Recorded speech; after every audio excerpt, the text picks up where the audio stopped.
Hello friends, आप सभी लोग का स्वागत है आपके मिशन करियर एकेडमी में। आज हम लेकर आए हैं बिहार दरोगा के लिए प्रैक्टिस सेट और आज का जो है कि हम क्लास करने वाले हैं तीसरा। और आज में जो है आज के क्लास में जो है कि प्रैक्टिस सेट हम दूसरे को डिस्कस करने वाले हैं। क्योंकि तीसरा क्लास इस तरह से हो रहा है क्योंकि हम बोले थे पहले ही कि हम जो भी क्लास फर्स्ट पेपर को देखेंगे वो हम पार्ट ए और पार्ट बी में करने वाले हैं, क्योंकि वीडियो ज़्यादा लंबा होने के कारण इसलिए हम पार्ट ए और पार्ट बी में इसे बांटे हैं 50-50 क्वेश्चन को। ठीक है, तो आज की क्लास में जो है कि हम पार्ट ए में जो है कि 1 से लेकर 50 तक का क्वेश्चन को हम डिस्कस करेंगे। बाकी पार्ट बी में यानी क्लास 4 में 51 से लेकर 100 तक के क्वेश्चन को हम डिस्कस करने वाले हैं। ठीक है, तो चलिए बिहार दरोगा के लिए स्पेशल बैच है, तो चलिए हम अपने क्वेश्चन की तरफ बढ़ते हैं। पहला हमारा यहाँ पर देखिए क्वेश्चन दिया हुआ है, एक पारिस्थितिक तंत्र के जैविक के कारण क्या है। ए ऑप्शन दिया हुआ है केवल उत्पादक है, बी ऑप्शन दिया है केवल उपभोक्ता है, सी ऑप्शन दिया है केवल अपघटन करता है, डी ऑप्शन दिया है उत्पादकता उपभोक्ता एवं अपघटन करता है। तो इसमें से हमारा आंसर हो जाएगा एक पारिस्थितिक तंत्र के जैविक का कारण जो है कि इसमें डी ऑप्शन सही हो जाएगा, यानी कि उत्पादकता उपभोक्ता एवं अपघटन करता है। आंसर हमारा इसमें डी ऑप्शन सही हो जाएगा। ठीक है, दूसरा क्वेश्चन दिया है कांडला निम्नलिखित में से किसके लिए प्रसिद्ध है। ए ऑप्शन दिया हुआ है जलपोत भंजन उद्योग के लिए प्रसिद्ध है, बी ऑप्शन दिया है हीरा काटने और पॉलिश करने के लिए प्रसिद्ध है, सी ऑप्शन दिया है निर्यात प्रसंस्करण क्षेत्र के लिए प्रसिद्ध है, डी ऑप्शन दिया है कृषि उपज मंडी के लिए प्रसिद्ध है। तो इसमें हमारा आंसर हो जाएगा कांडला निम्नलिखित में से जो है कि यह निर्यात प्रसंस्करण क्षेत्र के लिए प्रसिद्ध है। आंसर सी ऑप्शन को डिस्कस कर लेते हैं। गुजरात में एशिया का पहला गुजरात में एशिया का पहला निर्यात प्रसंस्करण क्षेत्र वर्ष 1965 में इसे स्थापित किया गया था। ठीक है, ध्यान दीजिएगा 1965 में इसे स्थापित किया गया था। ठीक है, चलिए नेक्स्ट क्वेश्चन दिया हुआ है, अफ्रीका का सर्वोच्च पर्वत शिखर माउंट किलिमंजारो कहाँ पर अवस्थित है। ए ऑप्शन दिया हुआ है केन्या में, बी ऑप्शन दिया है मलावी में, सी ऑप्शन दिया है तंजानिया में, डी ऑप्शन दिया है जाम्बिया में। तो यहाँ पर हमारा आंसर हो जाएगा अफ्रीका का सर्वोच्च पर्वत शिखर माउंट किलिमंजारो जो है कि यह तंजानिया में अवस्थित है। आंसर हमारा इसमें सी ऑप्शन सही हो जाएगा। ठीक है, ध्यान दीजिएगा। चलिए इसमें और हम जान लेते हैं। तंजानिया में देखिए यहाँ पर तंजानिया में जो है कि किलिमंजारो पर्वत शिखर है। ठीक है, ध्यान दीजिएगा। और दक्षिणी अफ्रीका में जो है कि दक्षिणी अफ्रीका में जो है कि दक्षिणी अफ्रीका में ओजस डेल सैल्डो पर्वत स्थित है। ठीक है, ध्यान दीजिएगा कौन सा पर्वत, ओजस डेल सैल्डो पर्वत स्थित है। ठीक है, ध्यान दीजिएगा। और उत्तरी अमेरिका की हम बात करेंगे, अगर उत्तरी अमेरिका में कौन सा पर्वत स्थित है तो माउंट मैकिनले उत्तरी अमेरिका में जो है कि पर्वत स्थित है। ठीक है, ध्यान दीजिएगा। और यूरोप में कौन सा पर्वत स्थित है, यूरोप में बात करें तो यूरोप में जो है कि एल्ब्रूस पर्वत शिखर स्थित है। ठीक है, ध्यान दीजिएगा। चलिए नेक्स्ट क्वेश्चन की तरफ बढ़ते हैं। नेक्स्ट क्वेश्चन हमारा दिया हुआ है, निम्नलिखित में से विशेषताओं के आधार पर खनिज की पहचान करना है। ठीक है, यहाँ पर बताना है कि कौन सा इसमें हमारा सही हो जाएगा। ठीक है, चलिए देख लेते हैं। चलिए पहले 3 कथन दिया है, इसमें से पढ़ के हमें बताना है कि कौन सा कथन मतलब कौन सा ऑप्शन सही हो जाएगा। ठीक है, तो पहला हमारा दिया है भारत में इनके लगभग 95% भंडार उड़ीसा, झारखंड, छत्तीसगढ़, कर्नाटक और गोवा में पाए जाते हैं। ठीक है, दूसरा दिया हुआ है प्रमुख खदानें नोआ मुंडी, बैलाडीला, कुद्रेमुखी और बल्लारी जैसी क्षेत्रों में स्थित है। तीसरा दिया है खदानें भारत के पूर्वोत्तर पठार क्षेत्र में कोयला क्षेत्र के निकट स्थित है। तो इन तीनों में से कौन से ऑप्शन जो है कि मैच कर रहा है, तो यहाँ पर हमारा आंसर हो जाएगा लॉ आयस। आंसर हमारा इसमें बी ऑप्शन सही हो जाएगा। ठीक है, ध्यान दीजिएगा। चलिए नेक्स्ट क्वेश्चन की तरफ बढ़ते हैं। नेक्स्ट क्वेश्चन दिया हुआ है, निम्नलिखित में से कौन सा नदियों का जोड़ा गंगा में उत्तरी दिशा से आकर मिलने वाली नदियों का जोड़ा है।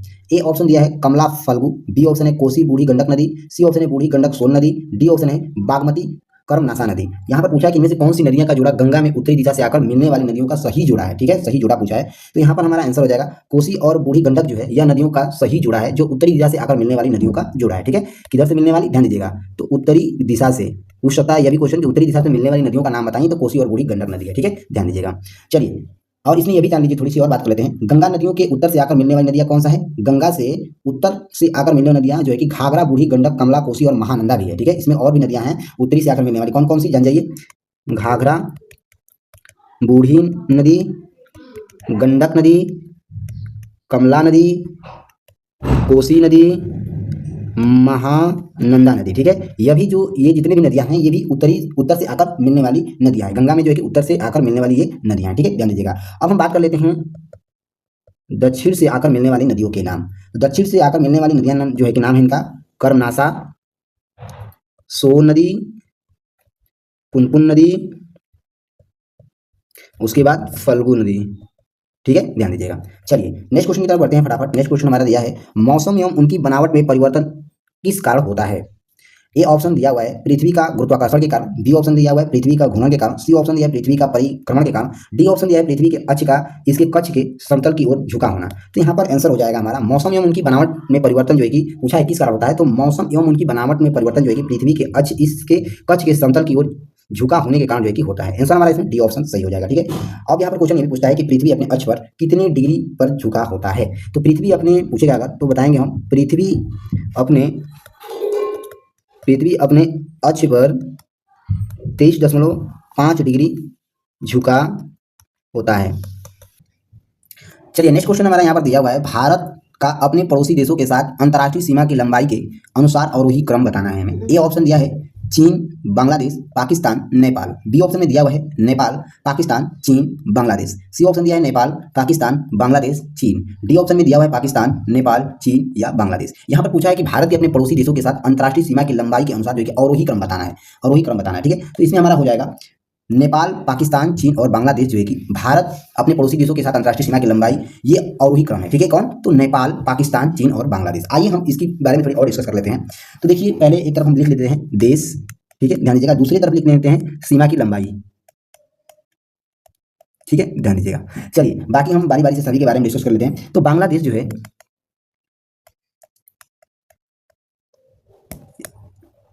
चलिए बारी बारी से हम देख लेते हैं बांग्लादेश के सीमा की लंबाई कितना है, तो 4096.7 किलोमीटर है। ठीक है, अब हम देखेंगे चीन की सीमा की लंबाई कितना है। चीन देश की सीमा की लंबाई कितना है, तो 3488 किलोमीटर है। ठीक है, अब हम देखेंगे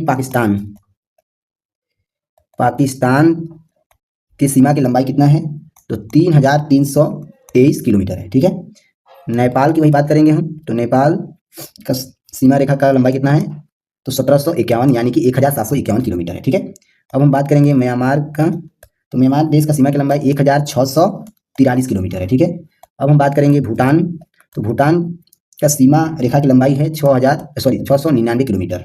अब हम बात करेंगे अफगानिस्तान का सीमा रेखा की लंबाई कितना है, तो 106 किलोमीटर है। ठीक है, अगर यहीं पे टोटल पूछता है कि बताइए कि भारत जो है, भारत देश के जो पड़ोसी देश हैं उनके अंतर्राष्ट्रीय सीमा की कुल टोटल लंबाई कितना है, तो हम बताएंगे कुल टोटल जो है कि 15,106.7 किलोमीटर है टोटल। ठीक है, और बाकी यहाँ पर हम सभी के बारे में डिस्कस कर दिए, बांग्लादेश, चीन, पाकिस्तान, नेपाल, म्यांमार, भूटान और अफगानिस्तान, सबका अलग अलग बता दिए, तो आप यहाँ से देख सकते हैं। चलिए नेक्स्ट क्वेश्चन की तरफ बढ़ते हैं। नेक्स्ट क्वेश्चन हमारा दिया हुआ है कौन सा राज्य समूह भाखड़ा नांगल परियोजना से जल प्राप्त करता है।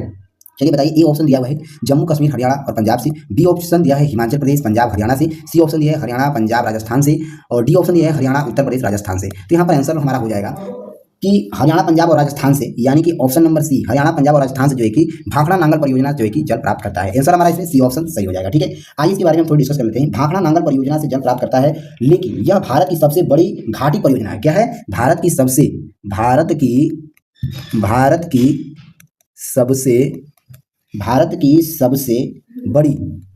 बड़ी नदी परियोजना है।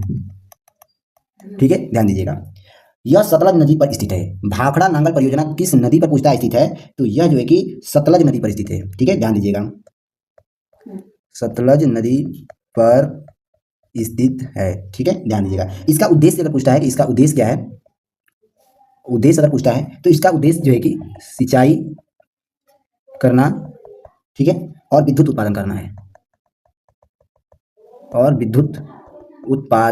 है, ठीक है, ध्यान दीजिएगा। इस बांध की ऊंचाई कितनी है, इस बांध की ऊंचाई अगर पूछेगा, अगर ऊंचाई पूछता है तो 740 फीट है। ठीक है, ध्यान दीजिएगा। हाँ, अगर पूछता है कि बिजली उत्पादन करने की क्षमता कितना है, ठीक है, बिजली उत्पादन करने की क्षमता कितना है, तो 1325 यानी कि 1325 मेगावाट बिजली उत्पादन करने की इसकी क्षमता है। ठीक है, चलिए नेक्स्ट क्वेश्चन की तरफ बढ़ते हैं फटाफट। चलिए नेक्स्ट क्वेश्चन देखेंगे। फिजी द्वीप अवस्थित है कहाँ पर है? ए ऑप्शन दिया है अंटार्कटिक महासागर में स्थित है, बी ऑप्शन है प्रशांत महासागर में स्थित है, सी ऑप्शन है हिंद महासागर में स्थित है, डी ऑप्शन है अरब सागर में स्थित है। तो यहाँ पर आंसर हो जाएगा फिजी जो है यह प्रशांत महासागर में स्थित है। आंसर हमारा इसमें बी ऑप्शन सही हो जाएगा। ठीक है, चलिए इसमें और थोड़ी सी हम बात कर लेते हैं। प्रशांत महासागर जो है कि प्रशांत महासागर जो है यह विश्व का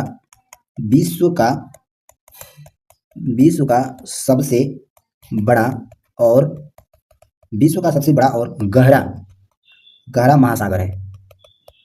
ठीक है, ध्यान रखिएगा।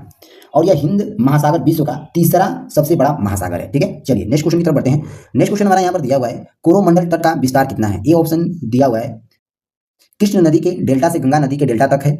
बी ऑप्शन दिया हुआ है कुमारी अंतरीप से कृष्ण नदी डेल्टा तक है। सी ऑप्शन दिया है सूरत से गोवा तक है। डी ऑप्शन दिया है सौराष्ट्र से सूरत तक है। तो कोरोमंडल तट का विस्तार जो है कि यह कुमारी अंतरीप से कृष्ण नदी डेल्टा तक है इसका विस्तार। आंसर हमारा इसमें बी ऑप्शन सही हो जाएगा। ठीक है, चलिए नेक्स्ट क्वेश्चन की तरफ बढ़ते हैं। नेक्स्ट क्वेश्चन बढ़ने से पहले उसमें कुछ डिस्कस कर लेते हैं। इसमें भारतीय प्रायद्वीप का दक्षिणी पूर्वी तटरेखा को कोरोमंडल तट नाम दिया गया है। ठीक है, इसमें हम बोलेंगे कि कोरोमंडल तट नाम क्यों दिया गया है, तो हम बोलेंगे इसमें कि भारतीय प्रायद्वीप के दक्षिणी पूर्वी तट रेखा को कोरोमंडल नाम दिया गया। ठीक है, कोरोमंडल तट नाम पुर्तगाली यात्री द्वारा रखा गया था। ठीक है, कोरोमंडल नाम पूछेगा किसके द्वारा दिया गया है, तो पुर्तगालियों के द्वारा दिया गया, पुर्तगालियों के द्वारा दिया गया। और इस तट की लंबाई कितनी है? इस तट की लंबाई पूछता है, अगर लंबाई पूछता है कि कोरोमंडल तट की लंबाई कितनी है, तो 1076 वर्ग किमी है। ठीक है, ध्यान दीजिएगा। चलिए नेक्स्ट क्वेश्चन की तरफ बढ़ते हैं। नेक्स्ट क्वेश्चन दिया है किसी नदी पर शिव समुद्रम जलप्रपात अवस्थित है। ए ऑप्शन दिया है कावेरी नदी पर, बी ऑप्शन है कृष्ण नदी पर, सी ऑप्शन है गोदावरी नदी पर, डी ऑप्शन है महानदी पर। तो यहाँ पर आंसर हो जाएगा शिव समुद्रम जलप्रपात जो है कि यह कावेरी नदी पर स्थित है। आंसर हमारा इसमें ए ऑप्शन सही हो जाएगा।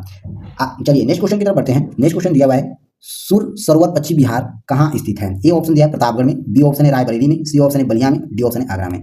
तो सुर सरोवर पश्चिम बिहार जो है कि यह आगरा में स्थित है। आंसर हमारा इसमें डी ऑप्शन सही हो जाएगा। अब यहाँ पर क्वेश्चन ये पूछता है कि सुर सरोवर पश्चिम बिहार की स्थापना कब हुआ था? इसकी अगर स्थापना की बात करता है, अगर स्थापना का अगर बात करता है तो इसकी स्थापना 1991 में की गई थी। ठीक है, ध्यान दीजिएगा। और यह उत्तर प्रदेश में स्थित है। ठीक है, चलिए नेक्स्ट क्वेश्चन दिया है सूची फर्स्ट को सूची सेकंड से मिलान करना है। ठीक है, चलिए देख लेते हैं। इसमें पहला दिया है काला हांडी किससे संबंधित है? तो काला हांडी जो है कि यह बॉक्साइट से संबंधित है। ठीक है, ध्यान दीजिएगा। दूसरा दिया है ज्वार किससे संबंधित है? तो ज्वार जो है कि यह जस्ता व सीसा से संबंधित है। ठीक है, तीसरा दिया है कोलार किससे संबंधित है? तो कोलार जो है कि यह सोना से संबंधित है। ठीक है, और नेक्स्ट बचा हुआ है मुशाबनी किससे संबंधित है? तो मुशाबनी जो है कि यह तांबा से संबंधित है। ठीक है, चलिए नेक्स्ट क्वेश्चन की तरफ बढ़ते हैं। नेक्स्ट क्वेश्चन हमारा यहाँ पर दिया हुआ है गुप्त काल में भूमि राजस्व की दर क्या थी? ए ऑप्शन दिया है 1/3 भाग थी, बी ऑप्शन दिया है 1/4 भाग थी, सी ऑप्शन दिया हुआ है 1/6 भाग थी, डी ऑप्शन दिया है 1/8 भाग थी। तो गुप्त काल में भूमिगत राजस्व दर जो है कि यह 1/6 भाग थी। आंसर हमारा इसमें सी ऑप्शन सही हो जाएगा। चलिए नेक्स्ट क्वेश्चन की तरफ बढ़ते हैं। नेक्स्ट क्वेश्चन दिया हुआ है यहाँ पर दिल्ली में किस सुल्तान ने स्वयं को नायाब ए खुदाई कहा था? ए ऑप्शन है इल्तुतमिश ने, बी ऑप्शन है बलबन ने, सी ऑप्शन है अलाउद्दीन खिलजी ने, डी ऑप्शन है गयासुद्दीन तुगलक ने। तो यहाँ पर आंसर हो जाएगा बलबन ने ही अपने आप को दिल्ली के सुल्तान से स्वयं को ही नायाब ए खुदाई कहा था। आंसर हमारा इसमें सी ऑप्शन सही हो जाएगा। चलिए नेक्स्ट क्वेश्चन दिया है मीर कासिम ने अपनी राजधानी मुर्शिदाबाद से कहाँ स्थानांतरित की थी? ठीक है, थोड़ा सा टाइपिंग में मिस्टेक हो गया है। ठीक है, तो ध्यान दीजिएगा। तो ए ऑप्शन दिया है मुंगेर, बी ऑप्शन दिया है बर्धमान, सी ऑप्शन दिया हुआ है लखनौती, डी ऑप्शन दिया है मिर्दनापुर। तो यहाँ पर आंसर हो जाएगा मीर कासिम ने अपनी राजधानी जो है कि मुंगेर स्थानांतरित किए थे मुर्शिदाबाद से। ठीक है, आंसर ए ऑप्शन यहाँ पर हमारा सही हो जाएगा। ठीक है, चलिए नेक्स्ट क्वेश्चन की तरफ बढ़ते हैं। नेक्स्ट क्वेश्चन दिया है विजयनगर के राजा कृष्णदेव राय ने गोलकुंडा का युद्ध किस राजा के साथ लड़ा था? ए ऑप्शन दिया है कुल्ली कुतुब शाह के, बी ऑप्शन है देवराय द्वितीय से, बी ऑप्शन दिया है इस्माइल आदिल शाह से, डी ऑप्शन है इनमें से कोई नहीं। तो यहाँ पर आंसर हो जाएगा विजयनगर के राजा कृष्णदेव राय ने गोलकुंडा का युद्ध जो है कि यह कुल्ली कुतुब शाह से युद्ध किए थे। आंसर हमारा इसमें ए ऑप्शन सही हो जाएगा। चलिए नेक्स्ट क्वेश्चन दिया हुआ है असहयोग आंदोलन के संबंध में निम्नलिखित कथनों में से कौन सा सही नहीं है? यहाँ पर नहीं पूछा है। चलिए कथन देख लेते हैं। पहला कथन दिया हुआ है जलियांवाला बाग नरसंहार के कारण महात्मा गांधी ने इस आंदोलन को स्थगित कर दिया था। ठीक है, ये इसमें नहीं पूछा है, तो ये कथन बिल्कुल गलत हो जाएगा। दूसरा दिया है असहयोग आंदोलन वर्ष 1920 में शुरू किया गया और वर्ष 1922 में समाप्त हुआ था। यह कथन बिल्कुल सही है। सी ऑप्शन दिया है बारदोली प्रस्ताव में गांधी जी ने इस आंदोलन को वापस लेने की घोषणा की थी। यह भी कथन सही है। चौथा ऑप्शन दिया है इस आंदोलन में मुस्लिम समुदाय ने व्यापार स्तर पर भाग लिया था। यह भी कथन सही है। तो इसमें कथन पूछा है कौन सा सही नहीं है, तो यह ए ऑप्शन सही हो जाएगा, यानी कि जलियांवाला बाग नरसंहार के कारण महात्मा गांधी ने इस आंदोलन को स्थगित कर दिया था। ये बिल्कुल जो है कि गलत है। आंसर हमारा इसमें ए ऑप्शन सही हो जाएगा। ठीक है, यानी कि इसमें नहीं पूछा है तो ए ऑप्शन सही हो जाएगा। चलिए नेक्स्ट क्वेश्चन यहाँ पर दिया है अशोक के संबंध में निम्नलिखित कथनों पर विचार कीजिए। ये ऑप्शन दिया है अशोक पहला ऐसा शासक था जिसने अभिलेखों द्वारा जनता तक अपना संदेश पहुंचाने की कोशिश किए थे। बी ऑप्शन दिया है अशोक के ज्यादातर अभिलेख खरोष्ठी लिपि में थे। सी ऑप्शन दिया हुआ है अशोक ने अपने एक अभिलेख में कलिंग युद्ध का वर्णन किया था। उपयुक्त कथनों में से कौन सा कथन सही है? यहाँ पर 3 कथन दिए हुए हैं, इसमें से पूछा है कथन कौन सा सही है, तो इसमें से जो है कि पहला और तीसरा कथन सही है, यानी कि अशोक पहला ऐसा शासक था जिसने अभिलेखों द्वारा जनता तक अपना संदेश पहुंचाने की कोशिश किया था, यानी कि इसमें पहला कथन सही है और उसके बाद तीसरा कथन सही हो जाएगा। यानी तीसरा कथन में दिया है कि अशोक ने अपने एक अभिलेख में कलिंग युद्ध का भी वर्णन किया है, यानी कि पहला और तीसरा कथन सही हो जाएगा। चलिए नेक्स्ट क्वेश्चन की तरफ बढ़ते हैं। नेक्स्ट क्वेश्चन दिया है महात्मा गांधी द्वारा 1940 में प्रारंभ किए गए व्यक्तिगत सत्याग्रह तीसरे सत्याग्रही कौन थे? तो इसमें हमारा आंसर हो जाएगा ब्रह्मदत्त थे। आंसर हमारा इसमें डी ऑप्शन सही हो जाएगा। इसमें हम बात कर लेते हैं, थोड़ी सी और डिस्कस कर लेते हैं। व्यक्तिगत सत्याग्रह की शुरुआत कब किया गया था? तो व्यक्तिगत सत्याग्रह की शुरुआत जो है 17 अक्टूबर 17 अक्टूबर 1940 में किया गया था इसकी शुरुआत, ठीक है। एग्जैक्ट डेट पूछेगा तो 17 अक्टूबर को इसकी शुरुआत की गई थी, ठीक है। और ये महाराष्ट्र में पवनार आश्रम में हुआ था। कहाँ पर हुआ था? महाराष्ट्र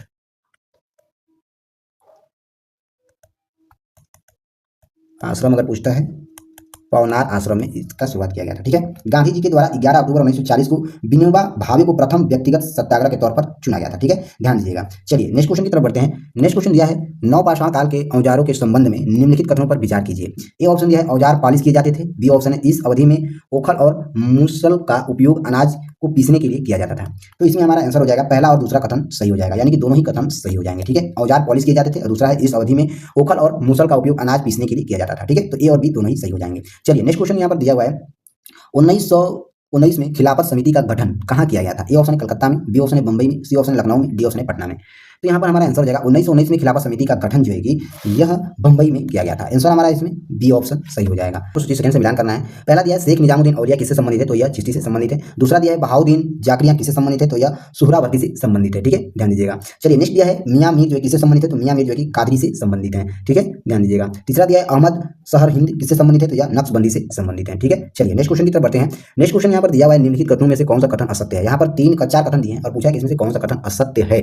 ए ऑप्शन दिया हुआ है रॉबर्ट क्लाइव बंगाल के प्रथम गवर्नर जनरल थे। बी ऑप्शन दिया विलियम बेंटिक भारत के प्रथम गवर्नर जनरल थे। सी ऑप्शन दिया लॉर्ड कैनिंग भारत के प्रथम वायसराय थे। डी ऑप्शन दिया सी राजगोपालचारी स्वतंत्र भारत के पहले भारतीय गवर्नर जनरल थे। तो यहाँ पर आंसर हो जाएगा इसमें पूछा है असत्य, पूछा है कि इसमें से असत्य कौन सा हो जाएगा। तो इसमें से हमारा आंसर हो जाएगा रॉबर्ट क्लाइव बंगाल के प्रथम गवर्नर जनरल थे। आंसर हमारा इसमें ए ऑप्शन सही हो जाएगा, यानी यहाँ असत्य पूछा यानी गलत, तो ए ऑप्शन इसमें गलत हो जाएगा, बाकी सभी सही है। यानी कि विलियम बेंटिक भारत के प्रथम गवर्नर जनरल थे, ये भी सही है, ठीक है, ध्यान दीजिएगा। दूसरा दिया लॉर्ड कैनिंग भारत के प्रथम वायसराय थे, ये भी सही है। चौथा दिया है डी गोपालचारी स्वतंत्र भारत के पहले भारतीय गवर्नर जनरल थे, ये भी सही है, ठीक है। चलिए नेक्स्ट क्वेश्चन की तरफ बढ़ते हैं हम फटाफट। क्वेश्चन दिया हुआ है यहाँ पर, चलिए नेक्स्ट क्वेश्चन दिया है सूची फर्स्ट को सूची सेकंड से मिलान करना है। यहाँ पर दिया हुआ है सीमांत गांधी किससे संबंधित है? तो सीमांत गांधी जो है यह अब्दुल गफ्फार खान से संबंधित है, यानी कि पहला का यहाँ पे चौथा हो जाएगा, ठीक है, ध्यान दीजिएगा।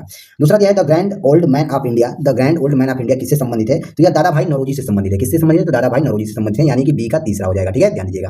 उसके बाद दिया है महामना किससे संबंधित है? तो महामना जो है यह मदन मोहन मालवीय जी से संबंधित है, यानी कि यहाँ पर सी का पहला हो जाएगा, ठीक है। चौथा दिया है भारत का लौह पुरुष किससे संबंधित है? तो यह वल्लभ भाई पटेल को कहा जाता है, यानी कि चौथा का जो है कि इसमें दूसरा से संबंधित हो जाएगा, ठीक है। चलिए नेक्स्ट क्वेश्चन दिया हुआ है निम्नलिखित संधियों का अनुसार इसे सजाना है, यानी कि इसे क्रम में सजाना है कि पहले कौन सी संधियां हुई थी, ठीक है। पहले देख लेते हैं विकल्प में कौन कौन सी संधियां दिया है। पहला दिया है अमृतसर की संधि, दूसरा दिया है बसीन की संधि, तीसरा दिया है श्रीरंगपट्टनम की संधि, चौथा दिया हुआ है सालभाई की संधि। तो यहाँ पर ध्यान दीजिएगा कि देखिए यहाँ पर बोला कि क्रम अनुसार इसे सजाना है। तो सबसे पहले जो है कि सालाबाई की संधि हुई थी, सबसे पहले जो है कि सालाबाई की संधि हुई थी, ठीक है। ये क्रम हम लिख रहे हैं एक तरफ से, एक सेकंड रुक जाइए, ये है पहला क्रम, ठीक है, ये है पहला क्रम, ठीक है। सालाबाई की संधि कब हुई थी? तो 1782 ईस्वी में हुई थी, ठीक है, ध्यान दीजिएगा। उसके बाद दूसरे नंबर पर हुआ था श्रीरंगपट्टनम की संधि, कब हुआ था? तो 1792 ईस्वी में जो है कि श्रीरंगपट्टनम की संधि हुई थी, ठीक है, डेट याद रखिएगा, डेट पूछता है। उसके बाद तीसरे नंबर पर हुआ था बसीन की संधि। कौन सा? बसीन की संधि कब? तो 1802 ईस्वी में हुआ था बसीन की संधि, ठीक है। उसके बाद अमृतसर की संधि चौथे नंबर पर आता है। अमृतसर की संधि कब हुई थी? तो 1809 ईस्वी में हुआ था, ठीक है, ध्यान दीजिएगा।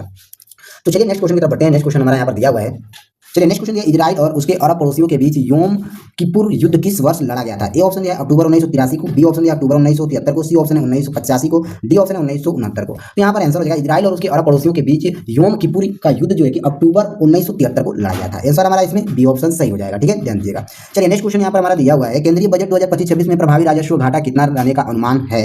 ए ऑप्शन दिया 0.3%, बी ऑप्शन दिया हुआ है 4.4%, बी ऑप्शन है 1.7%, डी ऑप्शन है 0.8%। यहाँ पर आंसर हो जाएगा हमारा केंद्रीय बजट 2025-26 में प्रभावी राजस्व घाटा जो है 0.3% रहने का अनुमान है। आंसर हमारा इसमें ए ऑप्शन सही हो जाएगा, ठीक है, ध्यान दीजिएगा। अब हम बात कर लेते हैं केंद्रीय बजट 2025-26 में प्राथमिक घाटा कितना था। तो केंद्रीय बजट 2025-26 में प्राथमिक घाटा अगर पूछता है, प्राथमिक घाटा पूछता है अगर, प्राथमिक घाटा जो है कि 0.8% रहने का अनुमान है, ठीक है, ध्यान दीजिएगा। और राजकोषीय घाटा कितना रहने का अनुमान है? राजकोषीय घाटा जो है कि कितने रहने का अनुमान है? तो 4.4% रहने का अनुमान है, ठीक। चलिए नेक्स्ट क्वेश्चन है यूक्रेन ने रूस पर अब तक का सबसे बड़ा हमला किया है, इस हमले को यूक्रेन ने क्या नाम दिया है? ए ऑप्शन है operation web spider, B option दिया है operation spider web, C option दिया ऑपरेशन वेब बनियान, डी ऑप्शन दिया ऑपरेशन स्टार स्पाइडर। तो यहाँ पर आंसर हो जाएगा यूक्रेन ने रूस पर अब तक का सबसे बड़ा हमला किया है, इस हमले को यूक्रेन ने जो है कि ऑपरेशन स्पाइडर वेब नाम दिया है। आंसर हमारा इसमें बी ऑप्शन सही हो जाएगा। चलिए नेक्स्ट क्वेश्चन दिया हुआ है रॉयल चैलेंज बेंगलुरु ने अपना पहला खिताब किस टीम को हराकर अपने नाम किया है? ए ऑप्शन है मुंबई इंडिया को, बी ऑप्शन है गुजरात टाइम्स को, सी ऑप्शन है राजस्थान रॉयल्स को, डी ऑप्शन है किंग 11 पंजाब को। तो यहाँ पर आंसर हो जाएगा किंग 11 पंजाब को हराकर अपने नाम जो है कि अपना खिताब अपने नाम किया है। आंसर हमारा इसमें डी ऑप्शन सही हो जाएगा। चलिए नेक्स्ट क्वेश्चन दिया हुआ है राफेल लड़ाकू विमानों के उत्पादन के लिए फ्रांस की डसाल्टन एविएशन ने टाटा एडवांस सिस्टम लिमिटेड के साथ मिलकर भारत में कहां पर उत्पादन इकाई लगाने की घोषणा किया है? ए ऑप्शन दिया है तुमकुर में, बी ऑप्शन है हैदराबाद में, सी ऑप्शन है बेंगलुरु में, डी ऑप्शन है लखनऊ में। तो यहाँ पर आंसर हो जाएगा हैदराबाद में लगाने का जो है कि निर्णय लिया गया है। आंसर हमारा इसमें बी ऑप्शन सही हो जाएगा। नेक्स्ट क्वेश्चन दिया हुआ है प्रधानमंत्री के आर्थिक सलाहकार परिषद का अध्यक्ष किसे नियुक्त किया गया है? ए ऑप्शन दिया है एस महेंद्र देव को किया गया है, बी ऑप्शन दिया है एस महेंद्र देव को किया गया है, बी ऑप्शन दिया है एम महेंद्र देव को किया गया है, डी ऑप्शन दिया है एम नरेंद्र देव को किया गया है। तो यहाँ पर आंसर हो जाएगा इसमें प्रधानमंत्री के आर्थिक सलाहकार परिषद का अध्यक्ष जो है कि एम महेंद्र देव को जो है कि नियुक्त किया गया है। आंसर हमारा इसमें डी ऑप्शन सही हो जाएगा। नेक्स्ट क्वेश्चन दिया हुआ है शेर ए कश्मीर कृषि विज्ञान और प्रौद्योगिकी विश्वविद्यालय ने पशु जैव प्रौद्योगिकी के प्रोफेसर डॉक्टर रियाज अहमद शाह के नेतृत्व में विशेषज्ञों की एक टीम ने भारत की पहली जीन संपादित बनाकर एक महत्वपूर्ण सफलता हासिल की है। ए ऑप्शन बी ऑप्शन दिया भेड़ का, सी ऑप्शन है भैंस का, डी ऑप्शन है बकरी का। तो यहाँ पर आंसर हो जाएगा इसमें भेड़ का जो है कि अभी हाल ही में जो है कि भारत की पहली जीन संपादित बनाकर महत्वपूर्ण सफलता हासिल की है। कौन? तो प्रोफेसर डॉक्टर रियाज अहमद शाह। ठीक है, भेड़ का जो है कि इसी पर जो है रिसर्च किया गया। ठीक है, चलिए नेक्स्ट क्वेश्चन दिया हुआ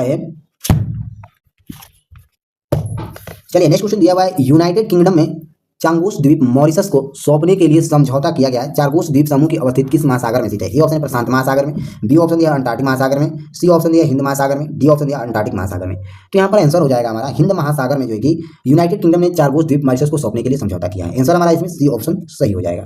चलिए नेक्स्ट क्वेश्चन, राष्ट्रपति द्रौपदी मुर्मू ने पूर्व रक्षा सचिव डॉक्टर अजय कुमार को किस संवैधानिक निकाय का नया अध्यक्ष नियुक्त किया गया है? ए ऑप्शन है संघ लोक सेवा आयोग का, बी ऑप्शन है बिहार लोक सेवा आयोग का, सी ऑप्शन है विधि आयोग का, डी ऑप्शन है वित्त आयोग का। तो राष्ट्रपति द्रौपदी मुर्मू ने पूर्व रक्षा डॉक्टर सचिव अजय कुमार को जो है कि अभी हाल ही में लोक सेवा आयोग के अध्यक्ष के रूप में नियुक्त किया गया है। आंसर हमारा इसमें ए ऑप्शन सही हो जाएगा। संघ लोक सेवा आयोग के अभी हाल ही में अध्यक्ष चुने गए हैं। आंसर ए ऑप्शन सही हो जाएगा। ठीक है, चलिए नेक्स्ट क्वेश्चन देखेंगे। पाकिस्तान ने भारत पर कई ड्रोन और मिसाइलें दागी। भारतीय पाकिस्तान यह कार्रवाई कथित तौर पर भारत के खिलाफ अभियान किस तरह किए हैं? ए ऑप्शन दिया हुआ है ऑपरेशन बुयान अल मसूर, बी ऑप्शन है ऑपरेशन मरसूश अल बुयान, सी ऑप्शन है ऑपरेशन अल बुयान, डी ऑप्शन है ऑपरेशन मरसूश बुयान। तो यहाँ पर आंसर हो जाएगा ऑपरेशन बुयान अल मसूर के अभियान के तहत ये ऑपरेशन को सफलतापूर्वक किया गया है। चलिए नेक्स्ट क्वेश्चन दिया हुआ है कर्नल सोफिया कुरैशी और किसके संयुक्त रूप से भारत के ऑपरेशन सिंदूर पर मीडिया विंग का नेतृत्व किया है? ए ऑप्शन दिया है wing commander Riya Sharma, B option है विंग कमांडर व्योमिका सिंह। तो यहाँ पर आंसर हो जाएगा हमारा विंग कमांडर व्योमिका सिंह को जो है कि कर्नल सोफिया कुरैशी और जो कि संयुक्त रूप से भारत के ऑपरेशन सिंदूर पर मीडिया विंग का नेतृत्व किया है। आंसर हमारा इसमें बी ऑप्शन सही हो जाएगा।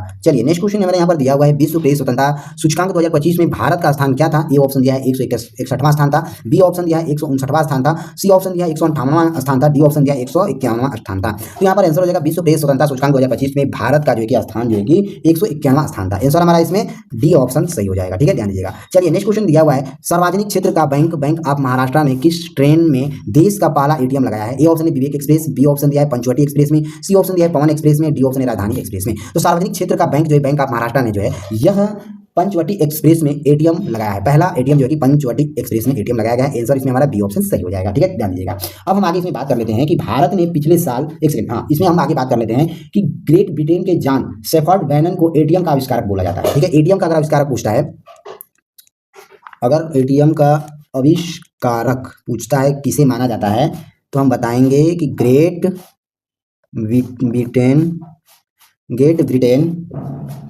के जॉन शेफर्ड बैरन को एटीएम का आविष्कार माना जाता है। ठीक है, ध्यान दीजिएगा। आगे एक बात यह ध्यान दीजिएगा कि एक अन्य ब्रिटिश बैंक HSBC ने 27 जून 1927 को मुंबई में भारत का पहला एटीएम स्थापित किया था। अगर पूछता है कि मुंबई में या पूछता है कि भारत का पहला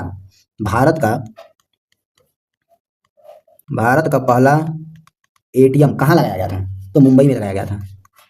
ठीक है, मुंबई में लगाया गया था। ठीक है, 27 जून 1987 को, 27 जून 1987 को, ठीक है, पहला एटीएम लगाया गया था। और 2004 में SBI ने केरल के कोच्चि में एर्नाकुलम में वाइपेन तक यात्रा करने वाली एक नौका पर भारत का पहला फ्लोटिंग एटीएम स्थापित किया है। ठीक है, पूछता है कि नौका पर पहला एटीएम किसने लगाया है, तो हम बोलेंगे 2004 में SBI ने, 2004 में SBI बैंक के द्वारा जो है कि केरल में, कहाँ पर, तो केरल के कोच्चि में जो है कि नौका पर तैरता हुआ एटीएम 2004 में SBI बैंक के द्वारा लगाया गया था। ठीक है, चलिए नेक्स्ट इसमें हम चर्चा कर लेते हैं। भारत का सबसे ऊंचा एटीएम अगर पूछता है, भारत का सबसे ऊंचा एटीएम अगर पूछता है, भारत का सबसे ऊंचा एटीएम तो 13,200 फीट ऊंचाई पर लगा है। ठीक है, ध्यान दीजिएगा। और कहाँ पर ये स्थित है, तो ये सिक्किम में स्थित है। कहाँ पर, तो सिक्किम में स्थित है। चलिए नेक्स्ट क्वेश्चन की तरफ बढ़ते हैं। नेक्स्ट क्वेश्चन दिया है अंतर्राष्ट्रीय सौर संगठन के साथ कंट्री पार्टनरशिप फ्रेमवर्क पर हस्ताक्षर करने वाला पहला अफ्रीकी देश कौन बन गया है? ए ऑप्शन दिया हुआ है मॉरिशस, बी ऑप्शन दिया कांगो, सी ऑप्शन है साउथ अफ्रीका, डी ऑप्शन है केनिया। तो यहाँ पर आंसर हो जाएगा अंतर्राष्ट्रीय सौर संगठन के साथ कंट्री पार्टनरशिप फ्रेमवर्क पर हस्ताक्षर करने वाला पहला देश जो है कि मॉरिशस देश बन गया है। ए ऑप्शन यहाँ पर हमारा सही हो जाएगा। नेक्स्ट क्वेश्चन हमारा दिया हुआ है भारतीय हवाई अड्डों और बंदरगाहों का उपयोग करके तीसरे देशों को निर्यात करने के लिए किस देश को दी जाने वाली ट्रांसशिपमेंट सुविधाओं को भारत ने वापस ले लिया है? ए ऑप्शन है श्रीलंका, बी ऑप्शन है बांग्लादेश, सी ऑप्शन है मालदीव, डी ऑप्शन है म्यांमार। तो यहाँ पर आंसर हो जाएगा हमारा इसमें बांग्लादेश से वापस ले लिया है। आंसर हमारा इसमें सी ऑप्शन सही हो जाएगा।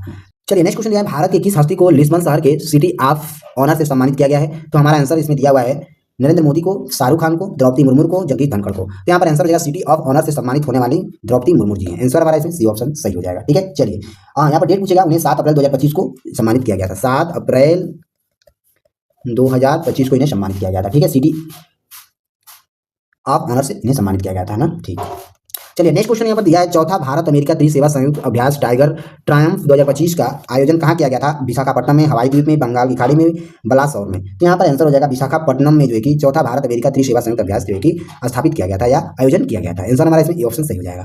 नेक्स्ट क्वेश्चन यहाँ पर दिया हुआ है प्रत्येक वर्ष 21 जून को अंतर्राष्ट्रीय योग दिवस मनाया जाता है। वर्ष 2025 का अंतर्राष्ट्रीय योग दिवस का थीम क्या था? ए ऑप्शन दिया है स्वयं और समाज के लिए योग, बी ऑप्शन है एक पृथ्वी एक स्वस्थ के लिए योग, सी ऑप्शन है मानवता के लिए योग, डी ऑप्शन है एक विश्व एक स्वास्थ्य के लिए योग। तो यहाँ पर आंसर हो जाएगा हमारा इसमें बी ऑप्शन सही हो जाएगा, एक पृथ्वी एक स्वस्थ के लिए योग जो है कि 21 जून को अंतर्राष्ट्रीय योग दिवस मनाया गया था। इस वर्ष का थीम था 2025 का। ठीक है, ध्यान दीजिएगा, एक पृथ्वी एक स्वस्थ के लिए योग। ठीक है, ध्यान दीजिएगा। चलिए नेक्स्ट क्वेश्चन की तरफ बढ़ते हैं। नेक्स्ट क्वेश्चन दिया है सरस्वती सम्मान 2024 किसे प्रदान करने की घोषणा की गई है? ए ऑप्शन है साधु महेंद्र नाथ दास को, बी ऑप्शन दिया हुआ है साधु भद्रेश दास को, सी ऑप्शन है राम भद्राचार्य को, डी ऑप्शन है रामकृष्ण मिश्र को। तो यहाँ पर आंसर हो जाएगा सरस्वती सम्मान 2024 जो है कि साधु भद्रेश दास को जो है कि सम्मानित किया गया है। आंसर बी ऑप्शन इसमें हमारा सही हो जाएगा। यह निम्नलिखित में से कौन सा अनुच्छेद मानव के दुष्व्यवहार और बदुआ मजदूर पर रोक से संबंधित है? ए ऑप्शन है अनुच्छेद 22, बी ऑप्शन है अनुच्छेद 23(1), सी ऑप्शन है अनुच्छेद 23(2), डी ऑप्शन है अनुच्छेद 24। तो यहाँ पर आंसर हो जाएगा अनुच्छेद 23(1) जो है यह मानव के दुष्व्यवहार और बंधुआ मजदूर से पर रोग से संबंधित है। आंसर बी ऑप्शन सही हो जाएगा।